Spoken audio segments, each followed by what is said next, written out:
Okay, so anyways, just a quick recap of all the information you'll need to know for transformer later on as well, guys. First and foremost, we talked about the electromagnetic induction, right? Electromagnetic induction, as the name suggests, is literally the induction of electricity with the help of magnetic fields, which we have understood that it doesn't matter if you take the magnetic field to cut through the conductor, right? It doesn't matter if the magnetic field is cutting through the conductor or if the conductor is cutting through the magnetic field. Usually what happens is EMF, keyword EMF is generated first, then only current is generated, right? These are the things that we've mentioned last week, right? Then I also talked about the ways we could increase the magnitude of the EMF generated. Either number one, the speed of the coil, meaning to say you cut it down, then fast. The strength of the magnet, because with a stronger magnet, you'll have a denser magnetic field strength, right? And of course, the number of turns in the coil, because we'll want more number of turns of coil to cut through the same amount of magnetic field, right? So these were the three main factors, which is always asked, by the way. So you better know this. Right. Then we also talked about Lenz's law, guys. Lenz's law is essentially just the Fanjian rule that we talked about, right? Meaning to say, if you want to love me, I'll usually reject you. And when you start to find someone else, I'll try to attract you back in. And based on this, we can actually use the right-hand grip rule once again. This thumb here is the temporary north pole, which is in this case, this thing here, right? And these four fingers are actually going to be your current induced, right? So from here, from my viewing angle, if I see that the temporary north is on the left, right? What happens is I'll see that my four fingers are actually pointed upwards. You can see that it's kind of pointed upwards, right? Indicating that the current will actually go upwards. For those who have not bothered to try to attempt this on your own behind the safety of your camera, right? Let me tell you, you will not know how to do this in your exam and you will be confused. Then after that, we also learned about Fleming's left-hand rule. Same thing also. In order to understand Fleming's left-hand rule, I think everyone remembers this the most. It's going to be the father, the mother, and the child. Guys, father, mother, child. Force, magnetic field, and also current, guys. Based on different information given, you're supposed to use the Fleming's left-hand rule or the Fleming's right-hand rule. And of course, looking back here, the Fleming's right-hand rule is basically going to be your AC generators, right? Your AC generators, because you generate the current given the magnetic field and also the direction of the force. Most of the time, AC generators will require you to apply an external force to cut through the magnetic field, then you generate current, right? And then usually Fleming's left-hand rule is going to be your DC motors law. Like for example, your fan, right? You will be given an electricity supply of current, right? And you will be also given magnetic field, which will generate a force that causes your fan to spin automatically over and over and over and over and over again, right? So if you want to cut the bullshit short, right hand is going to be Fleming's right-hand rule. Sorry, right hand is going to be AC generator, and left hand is going to be DC motors, guys, right? Then we did this exercise last week already. We did most of these questions here. So we won't be doing everything because obviously we don't have enough time, right?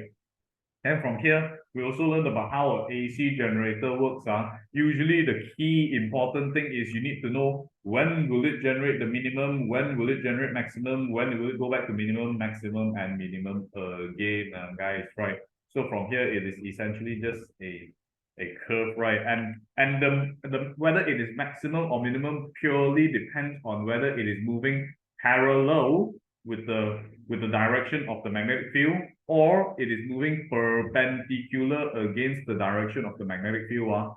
It does not necessarily always have to be a sine graph. For example, if let's say the question starts off with this kind of position here, right? The first movement is going to cut through is going to be perpendicular against the magnetic field.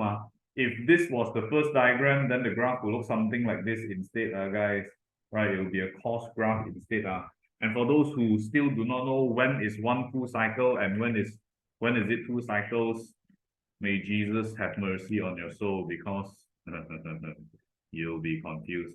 Better go learn now. Okay, then after that, the more important thing for this AC generator is essentially going to be a slip ring.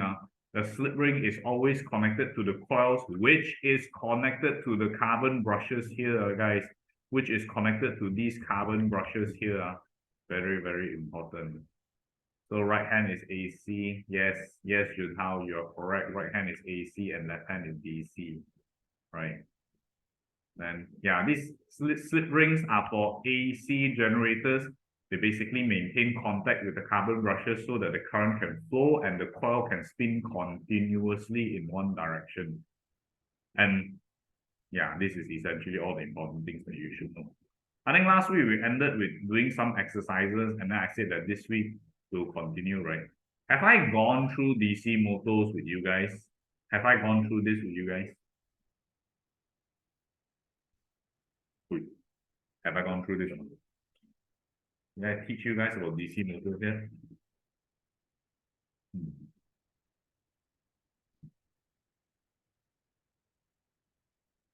Okay, good. We're going to go through this DC motors.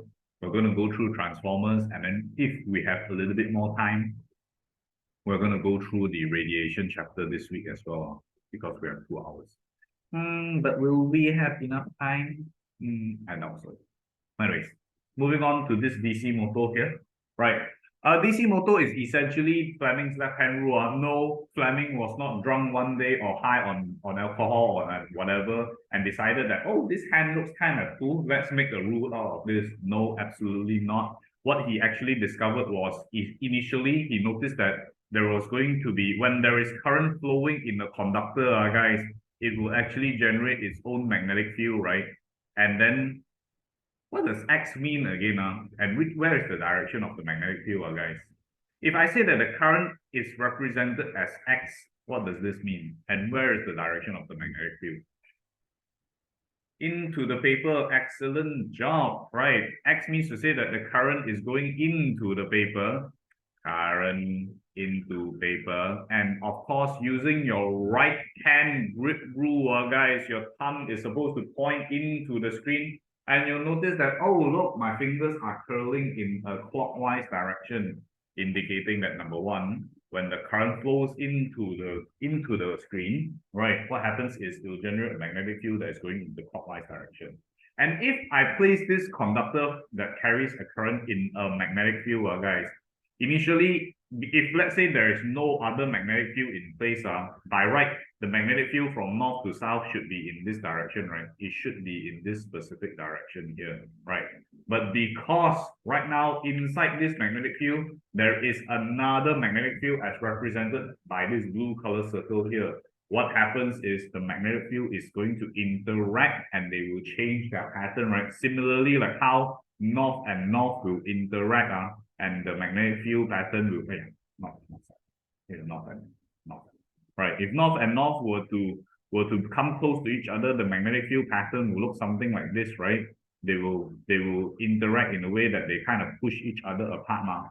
Same application is applied here also, guys. So what happens is, if today I have this magnetic field inside another permanent magnetic field, they will interact accordingly like this. Okay, so first and foremost, the general rule is you must imagine that today, if I start from the middle of the magnetic field is supposed to end at the middle of the magnet.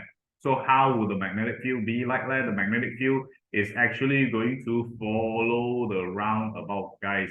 If you ever notice your parents driving in the car, right? Whenever they come to a roundabout, they are not going to go against traffic and smash against other cars that are driving in the proper direction, right? No way in hell are they going to do that. Same goes for this one as well. The magnetic field from the permanent magnet will actually interact with this magnetic field here, and it will cause it to bend, making it look like a plucked guitar string, guys. It seems like it's a plucked guitar string. If it's a plucked guitar string here, once you understand that it follows the roundabout, the second application here is you must imagine a guitar string being plucked, guys. For those who play guitar, if today you pluck your guitar string upwards, like this diagram here, right, what happens is as soon as you let go, the guitar strings will bounce directly downwards. This is essentially what's happening as well. And because of that, the interaction between the magnetic field and the magnetic field here, it will actually generate a force that is going downwards. If from bottom of N pole, will it curve a lot? What are you trying to say? I don't understand your question, something. If bottom of N pole, will it just curve a lot? No, it will not. It won't curve like this. If it's at the bottom, it will just go straight line like this. It kind of like ignore the situation already. Yeah, it kind of ignore the situation already. Yeah. Okay, so from here, if you were to check your understanding, guys, if you were to check, this is definitely DC lah, bro. It only curve the magnetic field above it, only the bottom one will be like, it'll be not so it won't be so interrupted lah, right? You can just imagine it going straight lah, but this is not the important part. Okay. Okay, so what happens is this is essentially what Fleming's left-hand rule Fleming discovered, right? He noticed that when the magnetic field is going towards the right and the current is going into the paper, he'll notice that there is a force that is going to be pushed downwards. This was what Fleming's noticed, and that was how the Fleming's left-hand rule came to be. He did not drink a lot of alcohol and decided to go Bollywood dancing one night, guys. It is absolutely not going to be the case, right? So, okay, before I proceed on, anyone don't understand how this thing works? You just remember two things only, like literally follow the roundabout and imagine it like a guitar string, you know, you pluck it upwards, you pluck the guitar string upwards, as soon as you let go, it will go straight away downwards, right?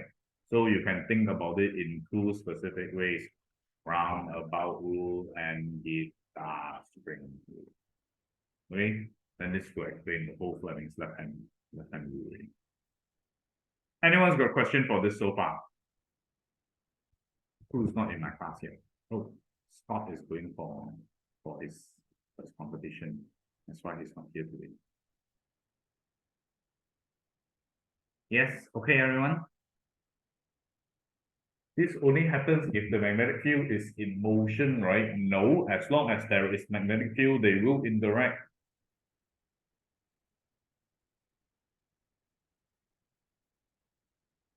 Okay, good. No questions? Then moving on, look at the interaction here, guys. Without the interaction, which is impossible, it's going to look something like this. The permanent magnet will have its own magnetic field, and the current carrying conductor will have its own magnetic field. After they interact, it will look more something like this one here, the blue color one here. Right, it will look something like this blue color one here. Essentially, the magnetic field will follow the roundabout, right? Because this roundabout is going to go in this direction, right? It's going to go in this direction, right? It will follow the roundabout and it will actually cause it to be flicked towards the right, guys. It will cause it to flick towards the right.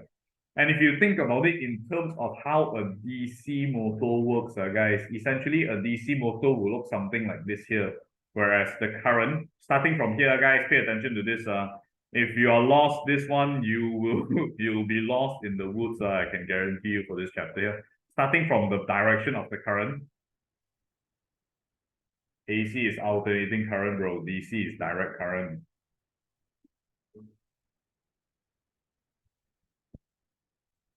Huh? You don't know what's alternating current? Bro, alternating current is this, bro. DC current is this, bro. Wait. Oh God. You not know what I'm talking about, bro.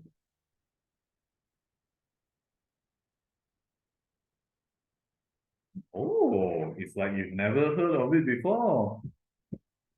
You've never seen this before, man? When I was talking about this chapter here, bro, direct current and alternating current. Oh God. Yes. Please refer back to the notes. Everything is in the notes. Sorry. Literally everything that is important is in the notes. Sorry. I did not miss a single thing from the syllabus. Please refer to the notes. Anyways, this DC motor, right? Starting off with the current here. What happens is the current is going to flow like this. this, and this, and then like this, right? So you can kind of see that the current flows in this direction, then it flows down in this direction. Everyone follow so far, very important. And because the current flows in one direction and out another direction, what happens is there will be two magnetic fields from this coil and also this coil here.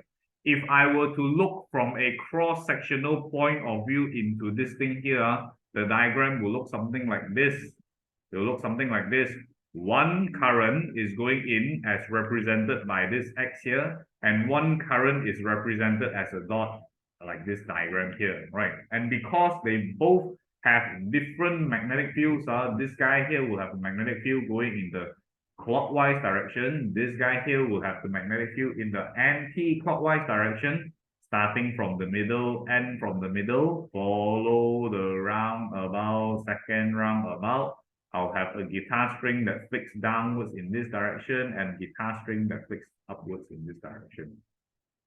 Anyone cannot get this diagram. This diagram is very, very, very important. If you don't understand it, you better voice out now, boys and girls.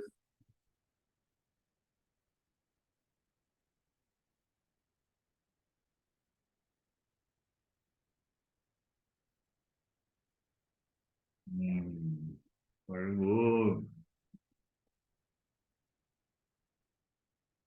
100% absorption rate, So, the working principle of a DC motor is very simple. Essentially, right? Essentially, what happens here is, right, because there is current that is constantly flowing in these coils here, one side will experience an upward force, one side will experience a downward force. And because they have both moments acting on them, right? This is the pivoting point, by the way. So this coil will actually rotate in a clockwise direction continuously. Do you understand what I'm talking about, guys? So the last thing that is important in this whole diagram here, right, is what we call this thing here, the split ring. I'm sure most of you guys have learned this in school already, right? Just now, AC generators they use slip ring. You can imagine one ring slipping into two, right? This is what we call a slip ring. And then DC motors guys, DC motors they have one ring splitting into two, guys.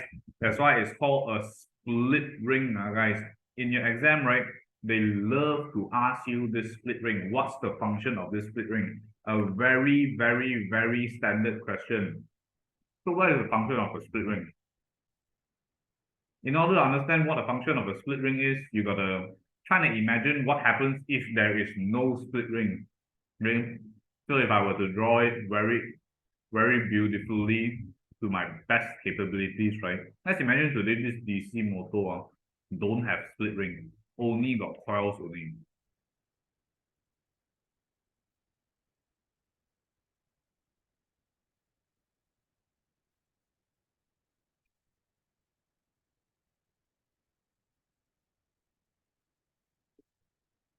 So same scenario lah, right? What happens is the current is gonna flow here, flow here, flow here, flow here, flow here, flow here, flow here, and then come back here, right? And let's imagine like this is north and south lah. If you use your Fleming's left-hand rule here, you'll notice that if the current is flowing downwards here, this force will be going upwards and this force will be going downwards here, causing it to rotate in the clockwise direction. Now, the first cycle, it doesn't have a problem. If you do not have a split ring, it will still function the exact same way. The problem comes when you done a 180-degree spin. Okay, I repeat, the problem comes when you do a 180-degree spin to the coil. So what happens when you do a 180-degree spin to the coil, the new arrangement will look something like this.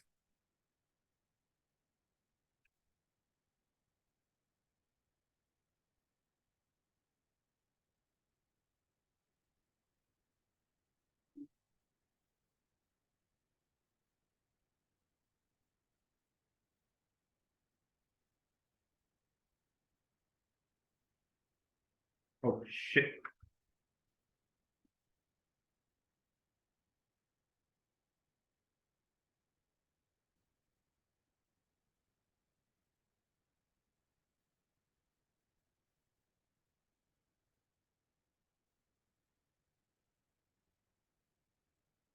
Because you do not have the split ring, guys, because there is no split ring here, what happens is, right, as soon as you rotate 180 degrees, these coils are actually going to tangle up exactly here, right? And this also is not such a big problem as long as they continue can spin, right? But the problem is right now the current flow, pay attention to the current flow. The current flow is going to be like this, like this, like this, like this, like this, like this, like this, and then finally come back to here. Okay. Now, I want you all to pay attention to this. Do you see that initially here, the current was going downwards. Right now, the current is going upwards. Initially here, the current is going upwards, right? Right now, after 180 degree spin, the current is going downwards. What's going to happen to this problem? What's the problem with this arrangement here? What's going to happen to the coil? Will it still continue spinning in the clockwise direction?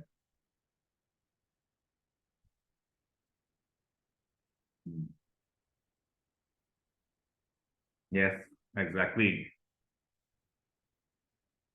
Right now, because the direction of the current has changed, right? Obviously, what's going to happen here right now is that the coil here will rotate downwards, and this coil here will rotate upwards.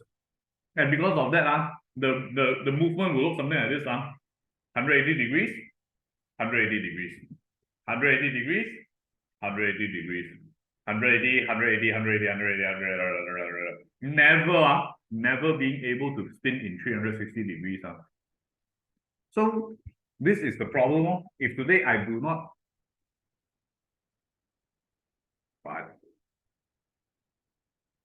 what, Junhao, what? Voice out, you fool. What is this? What is this, Junhao? What do you think it is?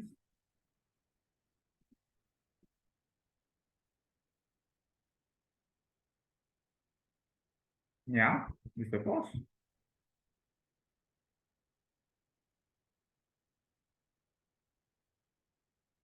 What's your question? You weren't paying attention, were you? Okay. So from here, what's happening is this is no longer a motor, right? Because no bloody fan spins like this, and then like this, and then like this, and like this, and like this, and like this, right? This is not some pancake flipping machine, right? We won't use something that is keep doing this, right? So this is the problem with the AC, sorry, with the split ring. With the split ring, what happens is, right, if you look at this diagram here, guys, with the split ring, what happens is, right, every time the coil rotates 180 degrees, you see here, initially the black color is going down, right? Right now, after it rotates 180 degrees, the black color current goes up. And then initially, the white color was going up, right? After rotating 180 degrees, the white color coil actually goes down. So from here, the whole explanation for a split ring, if they ask you this in your exam, they ask you, the question will always be like this, state what's the function of a split ring, and then it's 2 marks. Okay, and then what's the answer going to be like? Split ring are used to rotate the direction of current every 180 degrees so that the coil can make full rotations.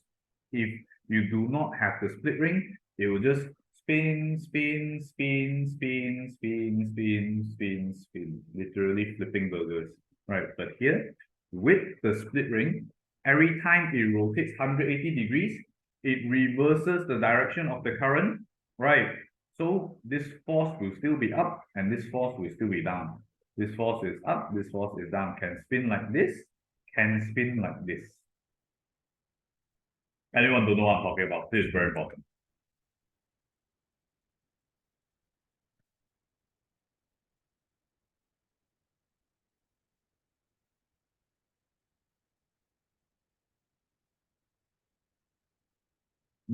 Which part?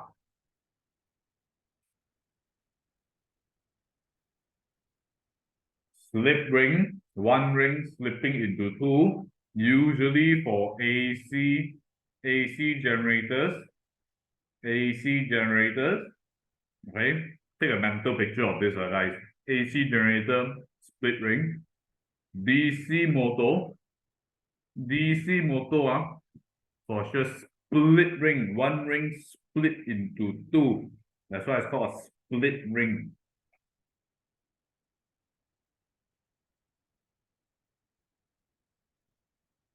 Okay. Hannah, which part do you want me to repeat again?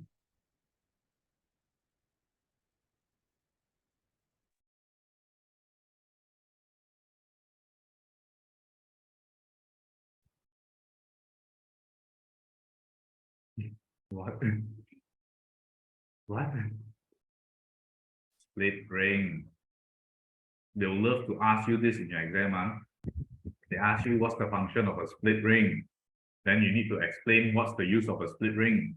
You know, like just now I told you, right, the diagram here, if you don't have the split ring, literally you just make it out of coils of wire. Every time it rotates 180 degrees, it's going to tangle up here, right?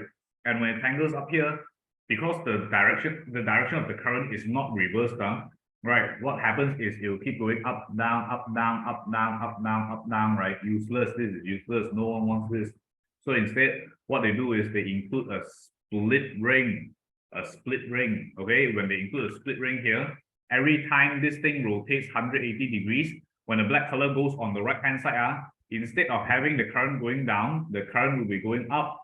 And because of that, what happens is the force will still be down here and the force will still be up here.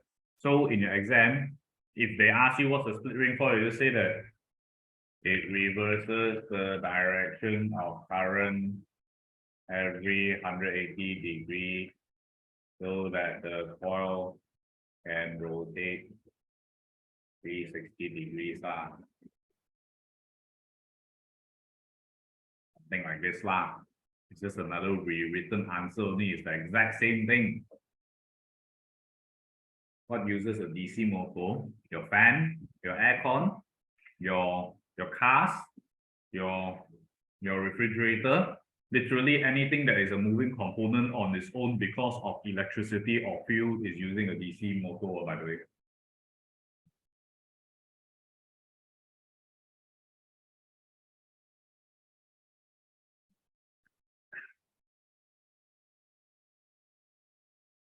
Okay.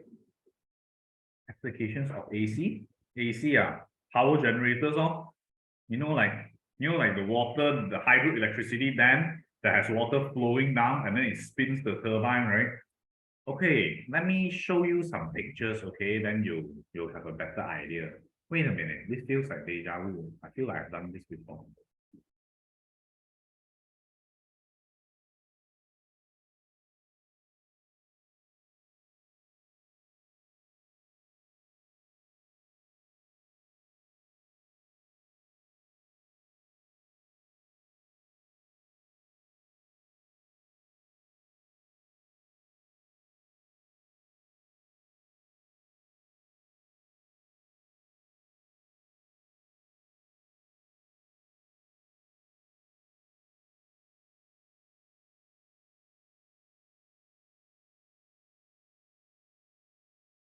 Yeah, these are too complicated to explain.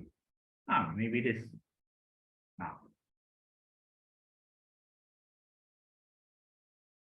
Yeah, this part, I think it's going to be the AC generator.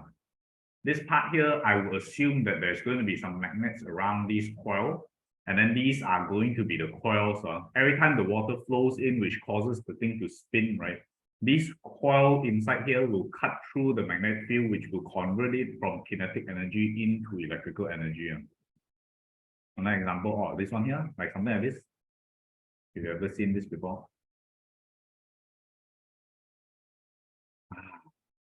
You see? This one here? Like this thing will spin, or this thing will spin now. Maybe this is not a good example. Yeah. This one here. This one here.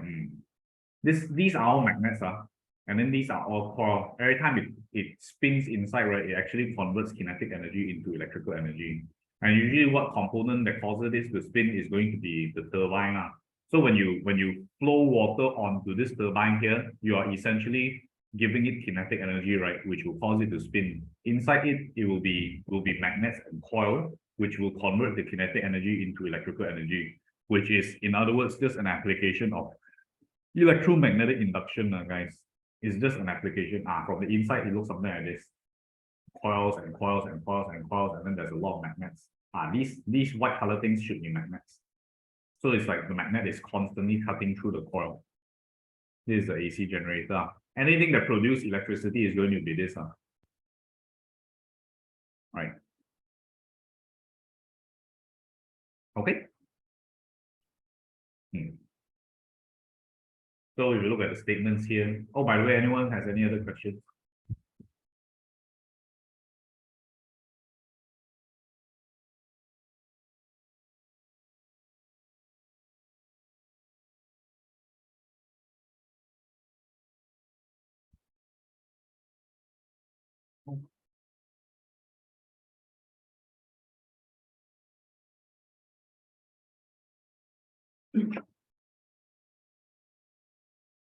Okay, so anyways, if you look at the statement here, essentially these are all the things that I've mentioned in a more structured format, right?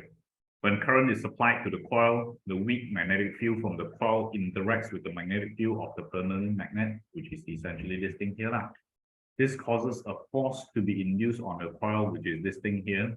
Split rings. Split rings are used to rotate or reverse. It doesn't matter however you want to play with it. The direction of the current every 180 degrees so that the coil can make full rotation. Initially down, right now up. Initially up, right now down. Right. To increase the speed of the rotation, which is essentially why you can control the fan speeds, guys. You can control the fan speed is because we are supplying more current to it. You won't be able to change the magnetic field. Most likely it's going to be supplying more current, and then the number of turns in the coil will also be able to help you increase the speed. Right. So let's say, for example, I have, instead of one coil, you have like multiple layers of coil, which you see just now in the Google images, right? This will also cause it to increase the speed of rotation. That's why the engineers, they wind layers and layers and layers on coil into the DC motor. Right. In the coil wire, in the coil of wire, the current flows along one side in one direction and the opposite side in another direction. Current flows one side in one direction and opposite side in the other direction. According to Fleming's left-hand rule, one side is pushed up by the magnetic field and one side is pushed down. One side is pushed up, one side is pushed down here. All right. These opposing forces on the coil will result in a turning effect, which will cause it, in this case here, to rotate and rotate and rotate in a anti-clockwise direction. Okay. Everybody, anyone don't know what I'm talking about? So the black part is the current flow. No, the black part is bloody hell the coil, bro. The arrow is the current flow. This thing is the split ring. This is the coil. This is the current.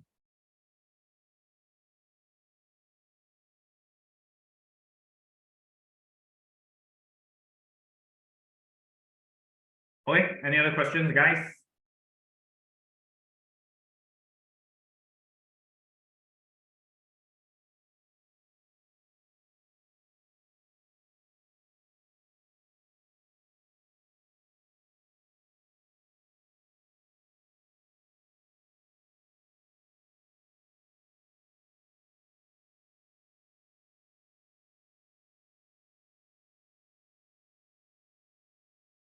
Why is it half black and half white? To let you identify one side of the coil is black and the other side of the coil is white, so that when you rotate it, you can see that, oh, the coil actually rotated.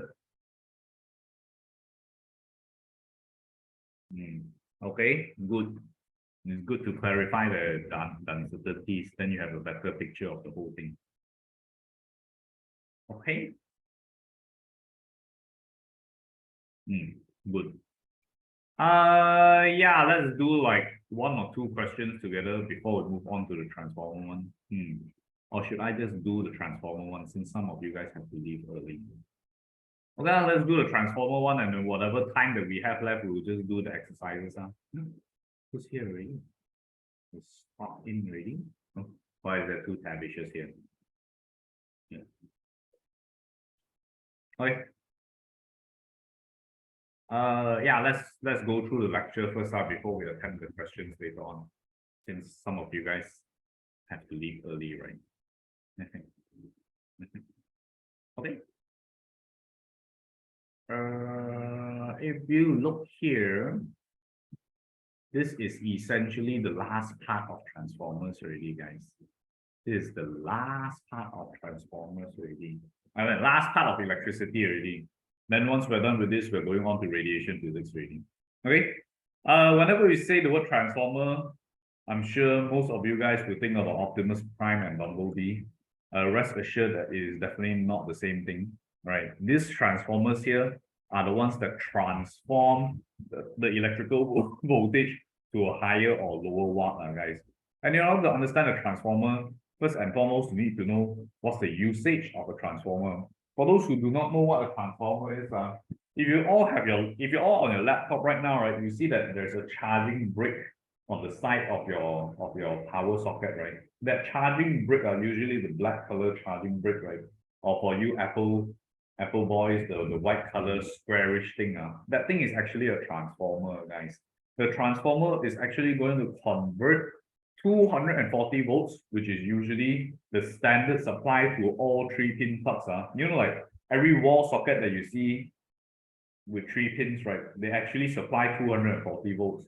But it doesn't matter if you plug the TV in, your laptop, your refrigerator, your whatever, your iPhones or whatever, if you plug into it, right? All of them will still work. Why? Because each and every one of different components that we use, each and every one of the different electrical components that we use have a transformer that converts the 240 volts of standard supply voltage to the designated voltage. For those who do not know, a laptop will generally need somewhere around 10 to 15 volts. Your phone will need somewhere around 1 volt to 5 volts. Your TV will probably be somewhere around 20 to 25 volts, and then your refrigerator will probably need more. You'll probably need anywhere from 50 volts to 100 volts. Oh, okay. Jerry has requested for a toilet break, guys. For those who want to go to a toilet break, please do it so now. You have 5 minutes.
Oh, okay.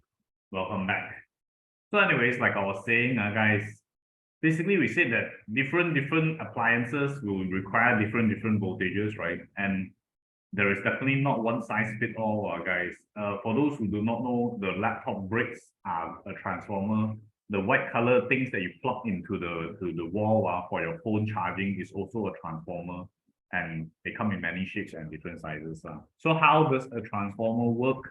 In order to understand how a transformer works, first and foremost, you need to know the main components, which are essentially just two components, guys. Number one, the first part here is basically a iron core. Okay, this thing here is what we call a iron core. Okay, and the second part is literally just coils and coils and coils of wire. We call this the primary coil. And we call this the secondary coil. Usually the secondary coil will be less than the primary coil. I'll explain later. Secondary coil. Secondary coil. So how does it work? First and foremost, this primary coil here will be connected to an AC power supply. Alternating current means to say the first cycle will go like this, downwards, right? And then the second cycle will go like this, upwards. So it's going to be like this, then like this, okay? Now, when I have current flowing in a conductor once again, what will it generate?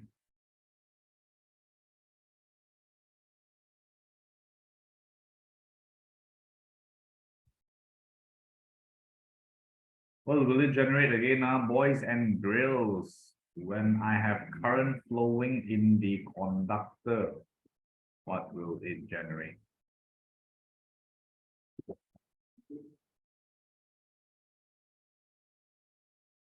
Good. It will generate its magnetic field.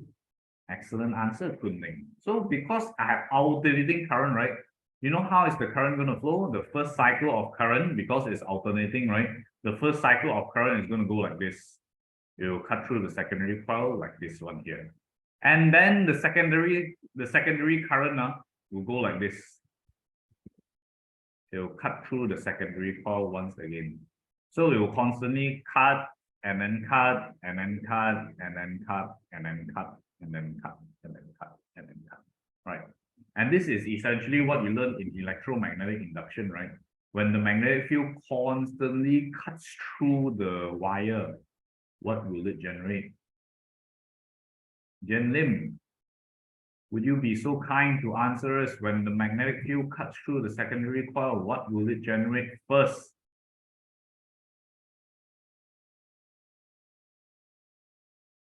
Karen, your head, wrong. Jewei, what will it generate first?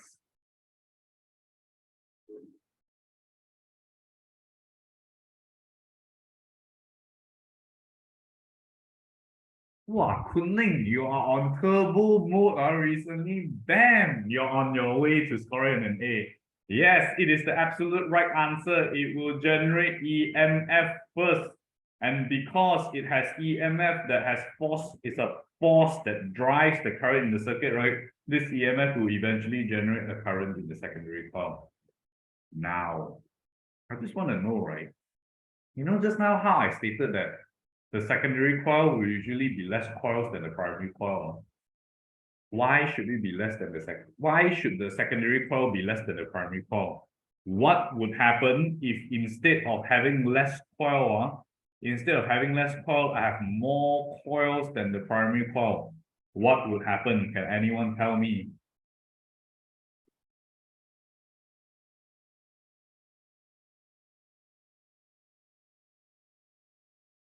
Won't convert properly? No.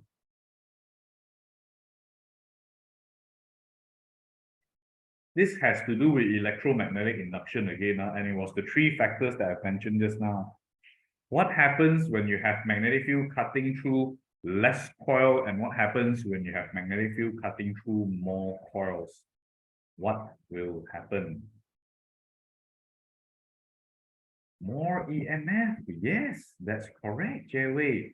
Finally, you're awakened already. That is the absolute correct answer. Good. Why do we usually have a lower number of turns in the secondary coil than the primary coil? Is because remember how that the number of turns of coil is going to affect the magnitude of the current induced, right? What happens here is we are purposely lowering down the number of turns here so that when we get 240 volts from the primary AC power supply, we can get much less voltage here.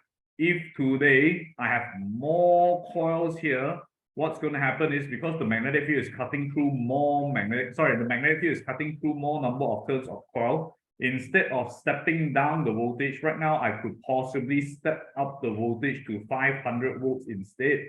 So we always want to have less turns in the secondary coils to step down the voltage, guys. And this is essentially how we control the whole thing. Anyone don't know what I'm talking about? Anyone has any questions so far? This is very important, by the way. And if this thing comes out, you can expect them to ask 4-mark questions, guys. And you have to explain the whole thing, which is a very standard answer, by the way.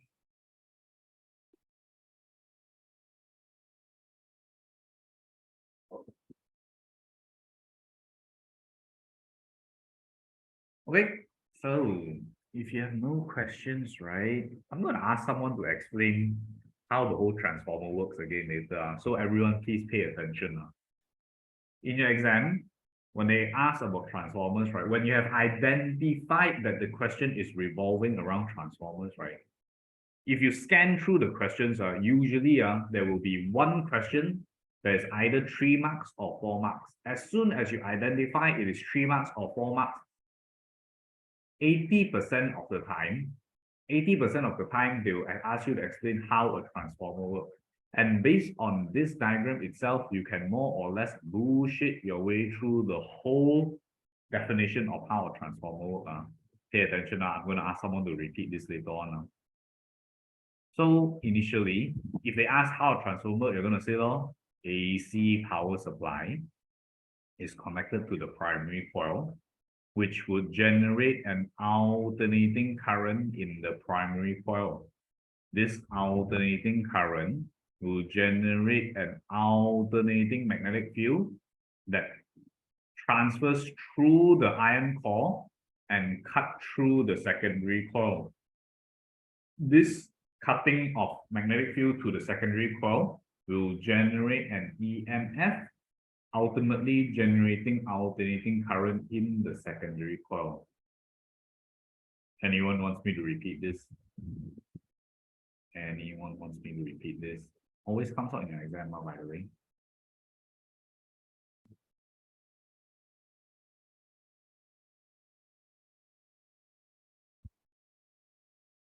Good. No one's right. Let's see. Oh, repeat the EMF and the current part. Oh, okay. So from here, once you have the alternating current, you'll generate an alternating magnetic field. And keyword that cuts through the secondary coil. I repeat, the alternating magnetic field will cut through the secondary coil, generating EMF, and then ultimately inducing current in the secondary coil. Okay. Anyone unclear of what I've said so far? Anyone unclear? Okay. Everyone okay, Let me see. Who shall I ask?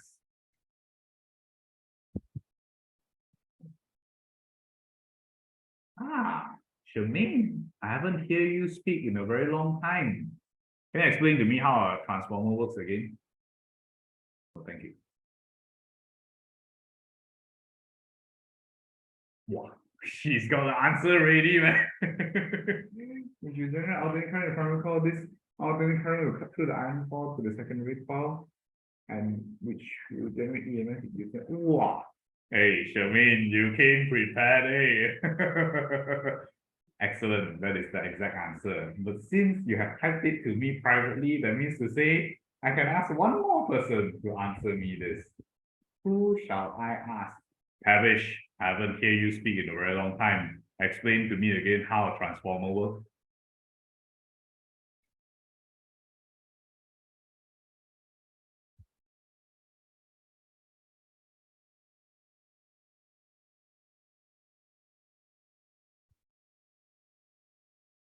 Tavish, are you there, Tavish?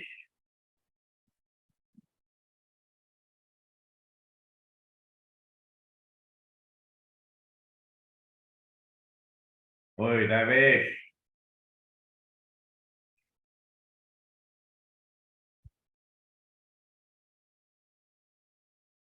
I can only imagine he is either not in front of his computer and is doing something, or he's typing frantically for the answer and then backspace, type, backspace, backspace. Yeah. Tavish, Tavish, Tavish, Tavish, are you there, Tavish? Give me a sign, Tavish. Oh, Tavish, are you there? Oh. He is typing frantically.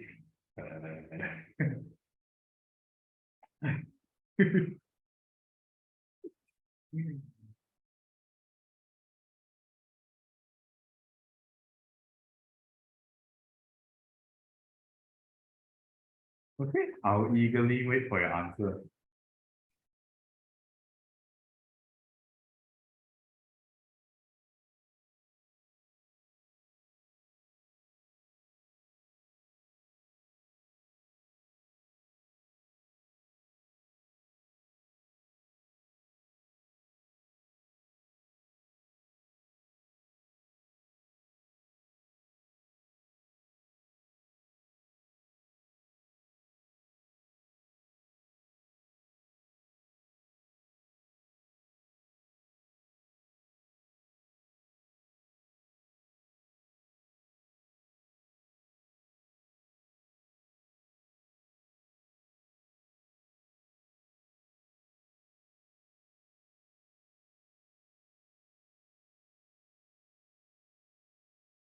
Harish, you you can unmute yourself and explain the answer to me, instead of typing frantically on WhatsApp.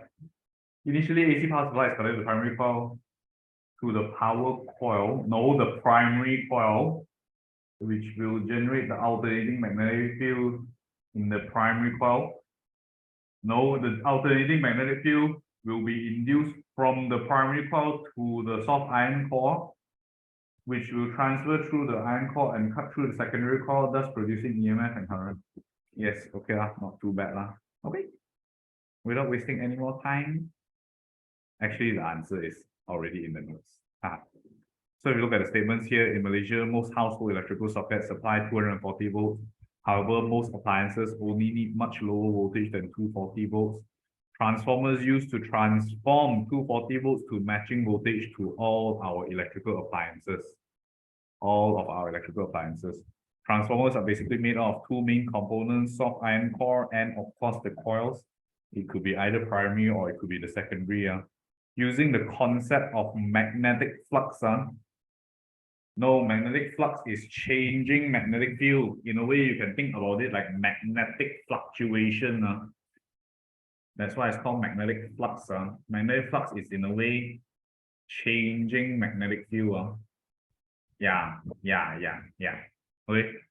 So AC power supply is connected to the input terminals, as I've mentioned. Alternating current is constantly changing magnetic flux in the primary coil, inducing an alternating magnetic field that cuts through the secondary coil. This is a very, very, very important keyword. Among all the mark schemes that I've looked at, I will definitely see this without fail. It must cut through the secondary coil, and you must state this statement now. And then, of course, an alternating EMF is induced, which will ultimately induce an alternating current here, right, in the secondary coil. Rewritten concept, an alternating current in the primary coil produces a changing magnetic field that induces an alternating EMF in the secondary coil. This answer is not as power, but I guess it's good enough, right? But prioritize this one. This is more important.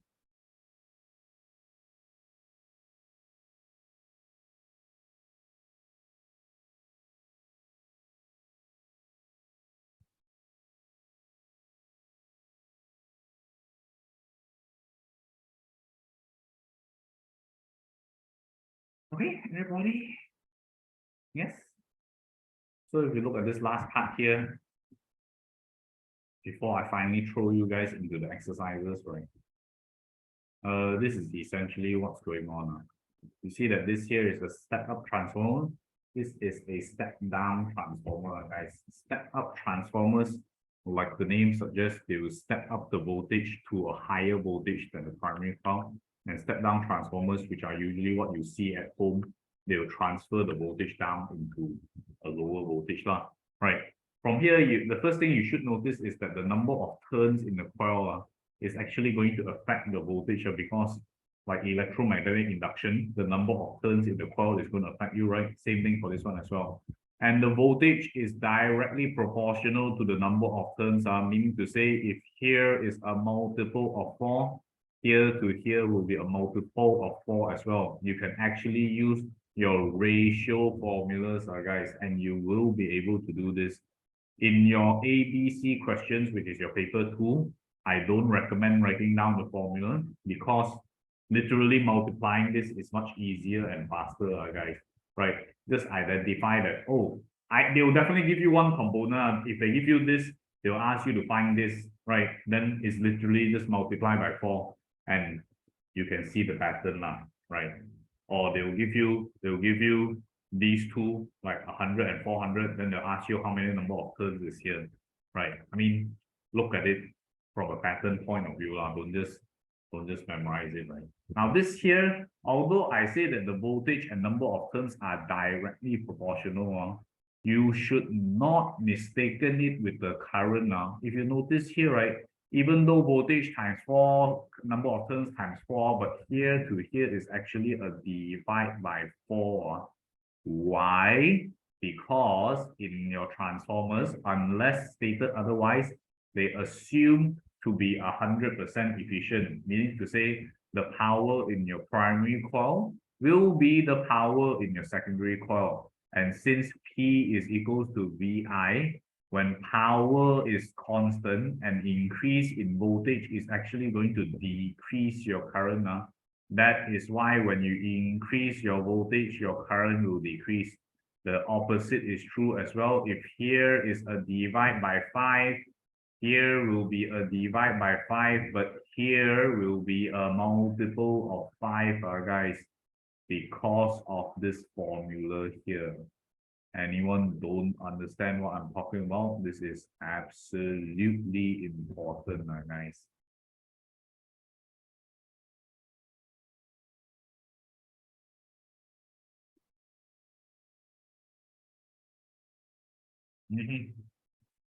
If you can understand, then literally everything else kind of makes sense, really. Yeah, I do recommend you read through this on your own, but it's just explaining the obvious only at this point. Copy down the formula here.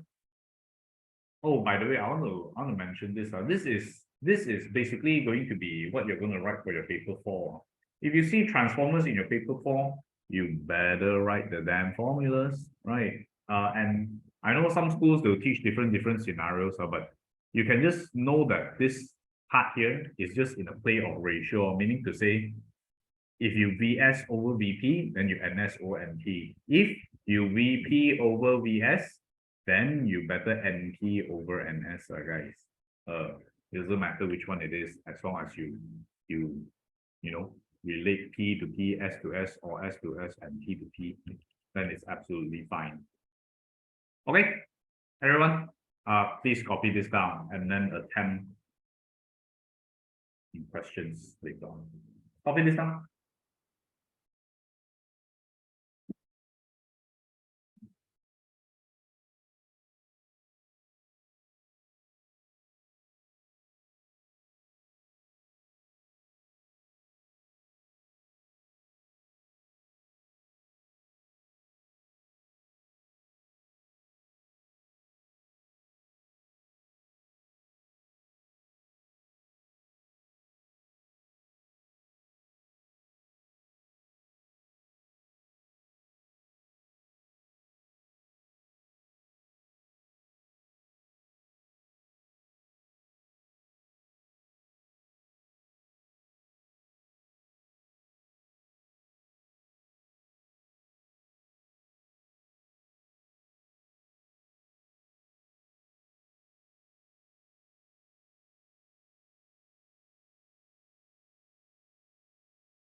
Okay, done.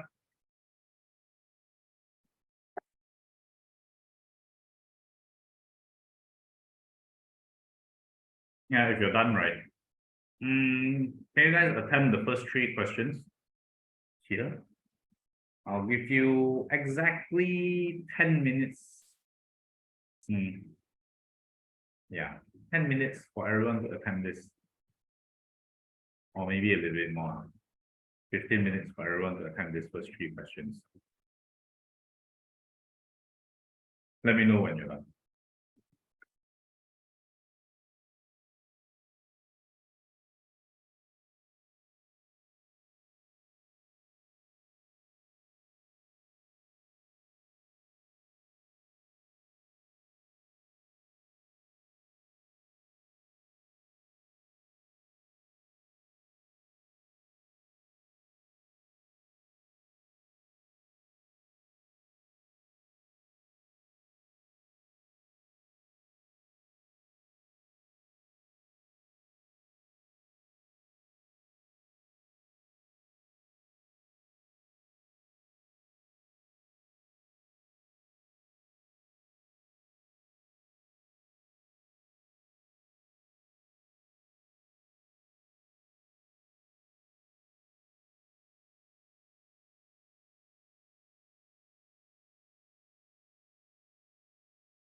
Oh, not bad. Some of you guys are quite fast.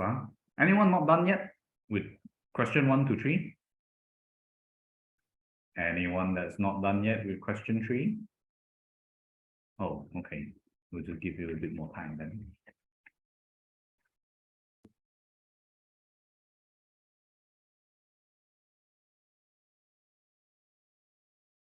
But I think Junhao did everything correct. Let me see.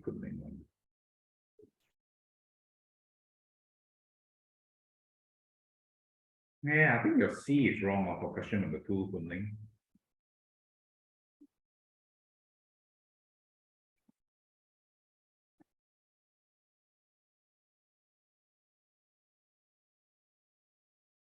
Yeah, B looks correct.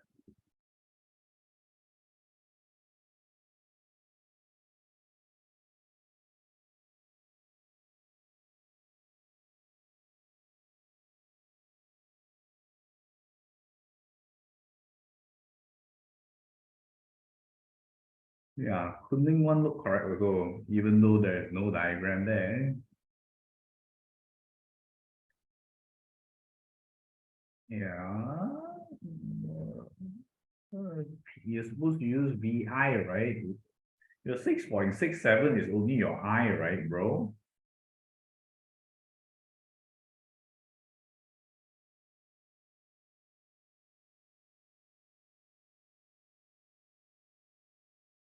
Find current, yeah, but you're supposed to find the power first. Anyways. Yeah, anyone not done with question 3 yet? Can I discuss this? Can I discuss this? Good. Anyways, if you look here, it's a very straightforward question, guys. Aaron, please check your answer. A transformer with primary coil of 10 turns and 250 turns. This is primary number of turns, and this number of turns in the secondary coil. This is obviously the voltage in the primary coil, right? Find the voltage on the secondary coil. Very straightforward law. NP over NS. Oh, in fact, I should do it like this so it's easier. NS over NP is equals to VS over VP, right? Literally substitute everything in. 250 divided by 10 is equals to VS over 300, right? So it's literally 25 multiplied by 300, which is supposed to be 7,500 volts, guys, right? This is your first answer. Very straightforward.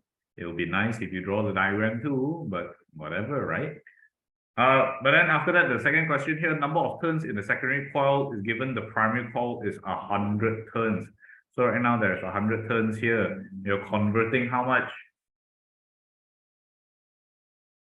240 volts to 720 volts, right? Then from here, they ask you what's the number of turns here already, right? Maybe if you don't want to do it mathematically, you could literally see that it's going to be 300 now because here to here is multiply of 3, right? Alternatively, you could do 720 divided by 240 is equals to x over 100.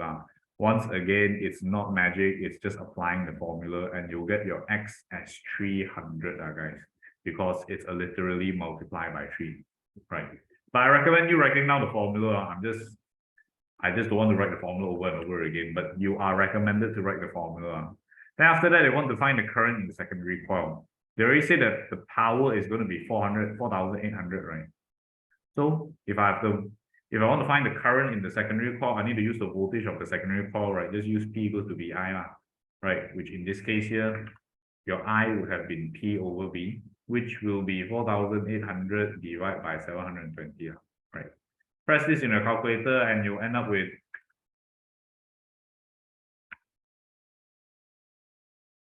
6.6. Hey, shit, how come it looks? Oh, yeah, 6.66. You get 6.67 amperes, right? Which everyone should know by now. Then after that, you want to find the current in the primary coil. Same thing, if I know that here is 480, here, 4,800, then here should be 4,800 also, right? So it's literally using the exact same formula, which is like I equals to P over V once again, which is 4,800 divided by 240. which is supposed to be 20. Wait, it's supposed to be 20 amperes. Bruh.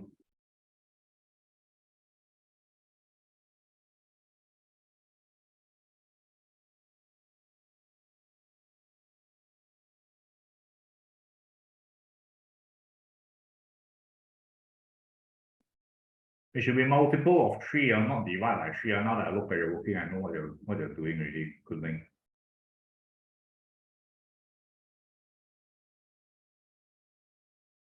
You know why, right? Because here is the 20 and here is the 6.6. You try to do like times, then divide, right? But you're going the other way, this one.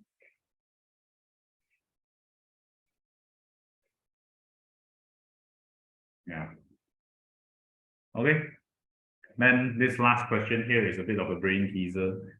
It's quite similar as well, but essentially it's the same thing. A transformer is constructed to step up 240 volts, step by 240 volts to 8 volts. So from here straight away, I can notice that the multiplication is about 30 or divide by 30, right? Either times 30 or divide by 30 lah, right? Mathematically. And you're given 5 sets of coils. You have 20 turns, you have 30 turns, 240 turns, 600 turns, and 7,200 turns. Which pair of coils can be used to construct this transformer? You find out whichever one multiply by 30 lah, right? This one multiply by 30, you'll get 600. Oh, bam, this one, P and S is one pair. This one multiply by 30, you'll get 900. This one multiply by 30, you'll get 7,200. This one multiply by 30 already exceed the limit already. So no way in hell. This one multiply by 30. It's not going to hit also. So the only pair you could use is either going to be this or this, right? Literally, if you use P and S, your 600 turns should be in the primary coil and your 20 turns should be in your secondary coil. Or if you use 7,200 turns of coil, this primary coil, the secondary coil should be 230 turns, 240 turns, right? And you'll get your answer already. So there's actually 2 pairs, guys. It's either P and S, or it's either going to be R and P. Anyone don't know what I'm talking about?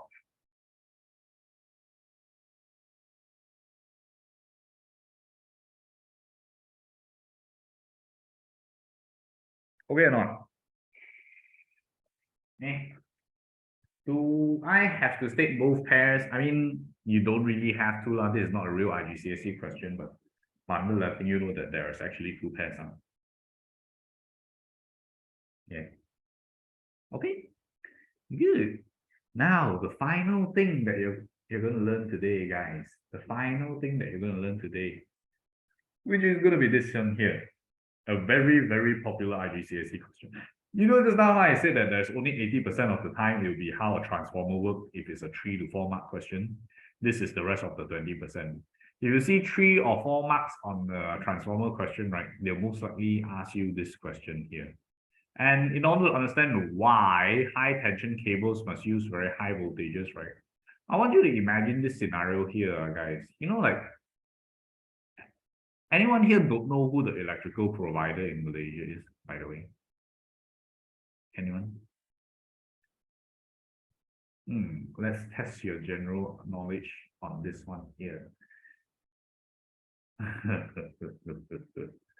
Jun Hao, who is the electrical provider in Malaysia? What's the name?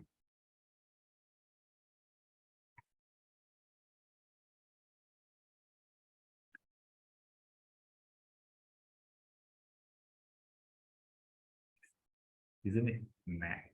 Isn't it with a T? Yes, it's TNB. Oh, shit. No. Shit, I will draw it again. Yes, it is going to be TNB. Okay, TNB is the electrical provider in Malaysia, right?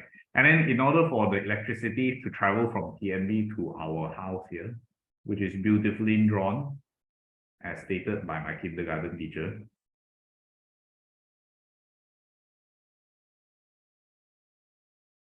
Oh, shit. Hey, don't go first. Hannah, finish this one first. Okay. This is important. This is important. Wait, like last 5 minutes, only 5 minutes, then you can go already. You can go. Okay. So, you know, like TNB to our house, right? It's going to be a huge distance. Usually, in order for TNB to transmit electricity to our house, they'll have all these high tension cables, which are usually silver in color, located near the housing areas, right? And then there'll be like wires and wires and then wires here, right? Let's imagine today, guys, let's imagine today, like TNB generates 5,000 volts. You imagine that this 5,000 volts will travel all the way until here, where there is a step down transformer, then it will let 240 volts flow into our house, right? But in reality, on top of this step down transformer, they also have a step up transformer here. They have a step up transformer here, which will convert the 5,000 volts to maybe 100,000 volts. My question is, why? Why do they install this extra unit? Why can't they just do like 5,000 all the way until 240? Why? Can anyone tell me why? In terms of its power and energy, can anyone tell me why? Volts will be lost along the way, not exactly. I repeat the question now. Why do we have to transmit the electricity at 100,000 volts? Why can't we go 5,000 all the way until here?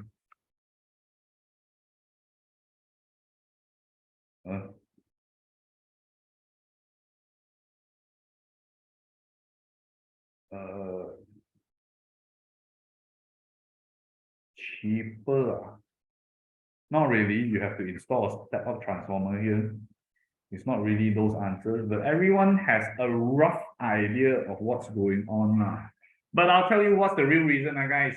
No, it's not a high tension cable. The high tension cable is the means of the high electricity to flow through. If you think back about the power formula, right?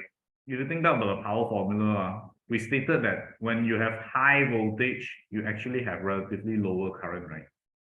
So today, let's say, for example, if I say that the current here is like 10 amperes, not 10, let's say it's 20 for ease of calculation, 20 amperes, right? That means to say my power here will be roughly around like 0.00000 watts, right? The power will be this amount, right? Today, if the power here, and here is the same, it means to say if power here is also 10,000 watts, the power here will also be 10,000 watts, right? I mean, here it doesn't matter anymore, but here power will be 10,000 watts, right? But the power is 10,000 watts, it means to say my current is only 0.1 ampere, right? This is what we want. This is what we want, guys. We want it to be very low in terms of its current. Why? Because when you have very low current, you know how current flows again, right? You know, like if current is flowing in this direction, is because there's like infinite amount of electrons that are flowing in the exact opposite direction, right? These electrons are molecules or particles, you know, they will actually have friction against the insides of the wire and cause heat. And this heat will actually be lost to the surrounding. In other words, when I have super high current flowing, it actually generates a lot of heat in the wire and it will be lost to the surrounding as heat energy. So energy is actually lost, you know, especially in such a long distance, because God knows TNB is not located anywhere near your house, right? And because it has to travel a very, very, very high distance, I'll try to minimize the heat energy that is lost to the surrounding. So in order to minimize the heat energy loss, I need to have as low current as possible. And in order to have as low current as possible, I need to have as high voltage as possible. Do you understand what I'm trying to say here, guys? This is the concept of why they will step it up to 100,000 volts before they transmit all the electricity to the housing area. Anyone don't understand what I'm talking about? This is very important.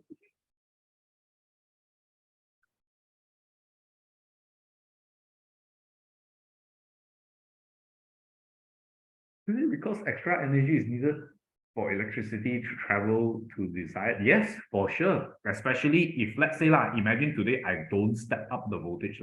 Let's say I allow 20 amperes of current to flow. You know what will happen? It will generate a lot of heat along these wires here. Meaning to say that by the time it reaches your house, like maybe 80% of the energy is lost to the surrounding already. 80% of the energy is lost to the surrounding already. So we don't want it to have such a high current. Instead, we want to have a very, very, very low current. And if we want to have very, very low current, we must have very, very high voltage. Do you want me to summarize this? Yes, absolutely, I can. The summary is this.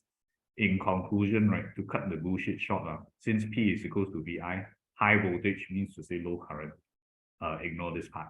Low current means to say low heat lost in the wire, and low power reduced. In other words, ultimately the efficiency of transmitting electricity is higher. Okay. Is this a summarized enough for you?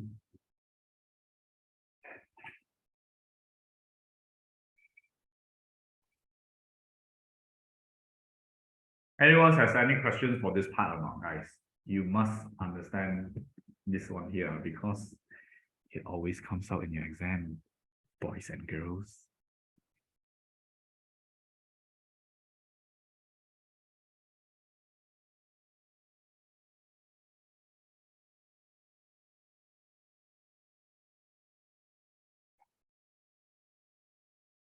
Okay. Everybody. Yeah, Hannah, you can go already. That's gonna be it for today. I'm not gonna be doing any more class lessons already. It's gonna be exercises already. Okay.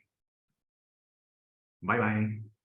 Yes, for those who have no questions, this is essentially the first thing that you're going to do.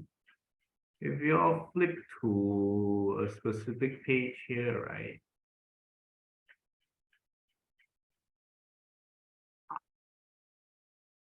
Hey, flip to this page here and do this whole question. Flip to this page here and do the whole question. You have roughly 10 minutes to write down the answer, and I'll discuss the answers after that.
Okay, boys and girls, are you done attempting this question here?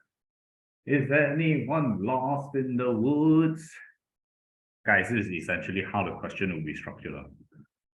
Like, if they give you 4 marks, right? It's either one, how a transformer works, or two, how the why you must have a greater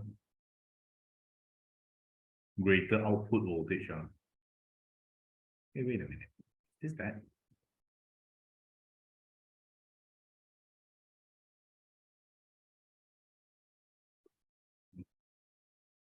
Oh no, this was not even that. Oh wait, it was this. Oh shit, it was this question. Ah, whatever. We'll do the next one. Okay. Anyways, if you look at this question here, guys, basically, you know, like blah blah blah blah blah, then a lot of questions, then a lot of things they'll say a lot of random things, but as soon as you see 4 marks, most likely it's asking you how the transformer works, guys. And in this question here, you're supposed to state the exact same thing that I've mentioned to you guys, guys. First and foremost, you can say that this is not it. I think this answer will be better.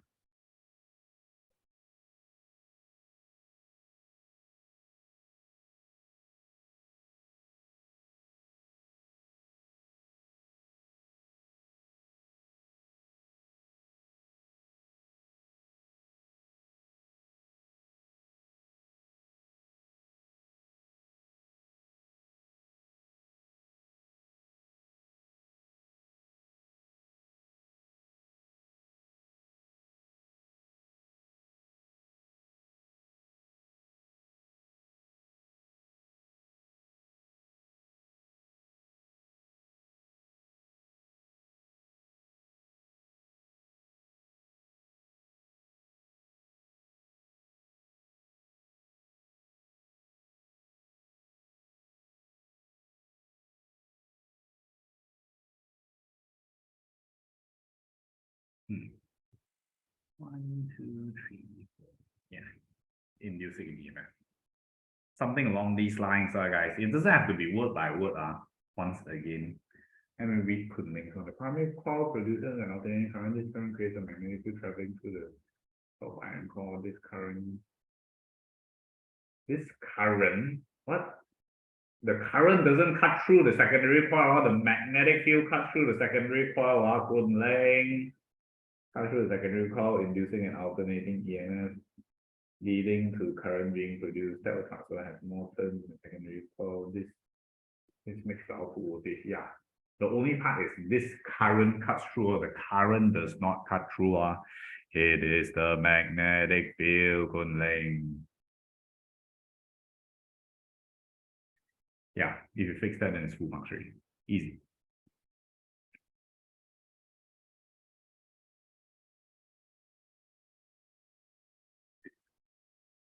Okay, then the next part.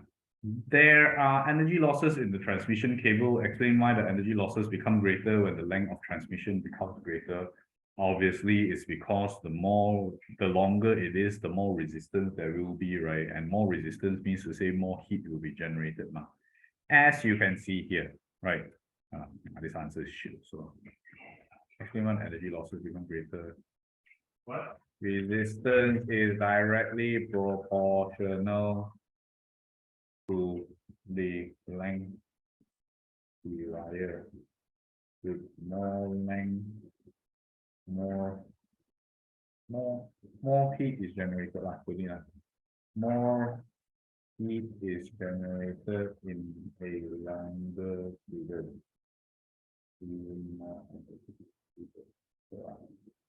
I don't think you need to include the losing more energy to the surrounding bit, but it's good for understanding, guys. Okay. Then discuss the advantage and disadvantage of using transmission cable of greater cross-sectional area. Of course, with greater cross-sectional area, greater cross-sectional area means reduces the resistance in the wire, but will be more costly to produce.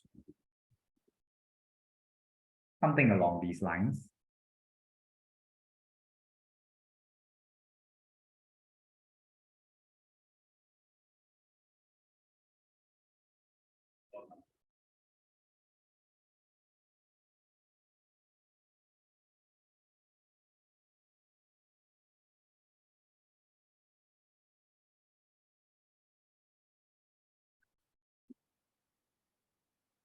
Okay.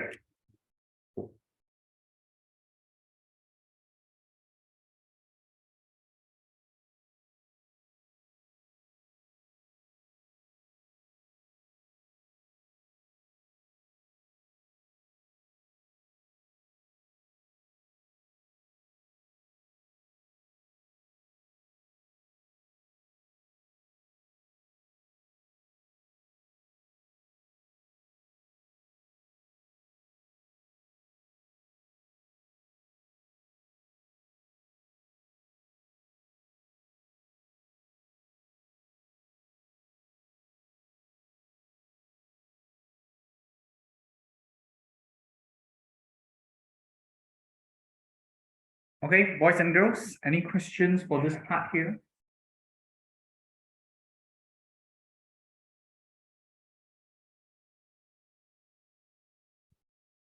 If no, then please proceed to do the next question, which is the one that I really wanted you guys to do instead.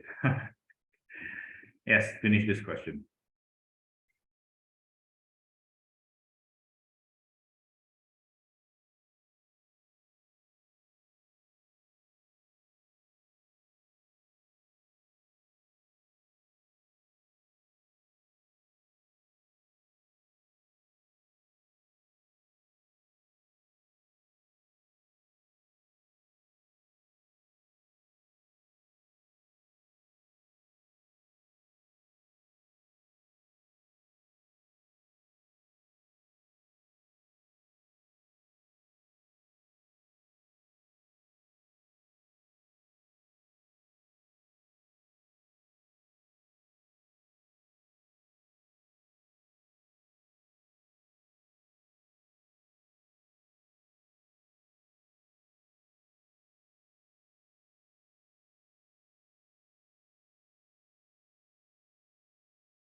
Okay, boys and girls, are you done?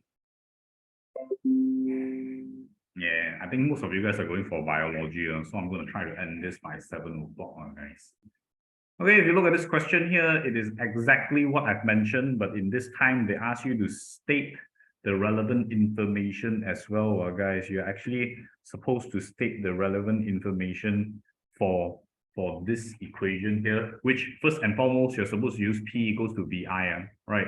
Since power is constant, an increase in voltage will decrease the current, and this will reduce the heat generated in the wire, ultimately losing less energy. So your answer is going to be like, since P goes to VI, increasing the voltage reduces the current flowing in the wire. This reduces the heat energy and power loss while transmitting, something along these lines, or anything goes. Okay, everybody.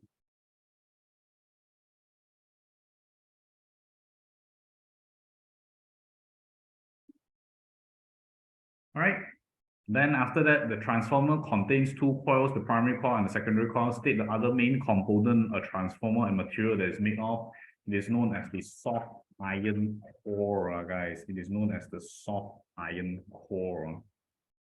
Right. State the component which transformer is connected to. Obviously, this one here is the primary coil. And then finally, this last part here, right? They say there are 400 turns in the primary coil of the transformer. Calculate the number of turns in the secondary coil. So initially it had 5,000, right? Then this is your VP, VS, and this is your NP, right? So you're looking for your NS, right? NS over NP is equal to VS over VP. Literally substitute everything in, you're going to get like what?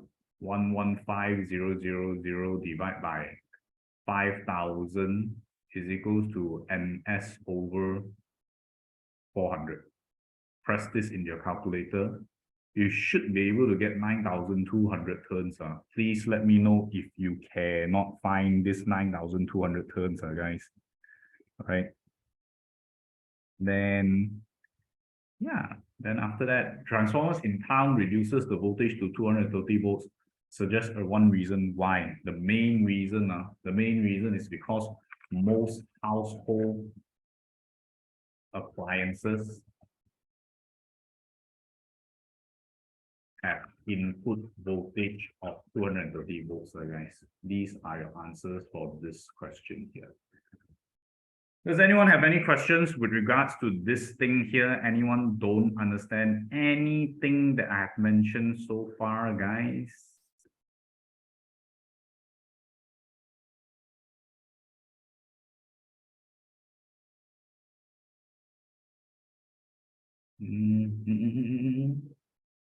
Okay.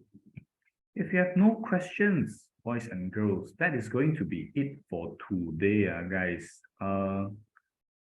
Yeah. If you have any questions, you're more than welcome to stay back. For those who are going for your biology class, you may go now already, guys. Okay, bye-bye.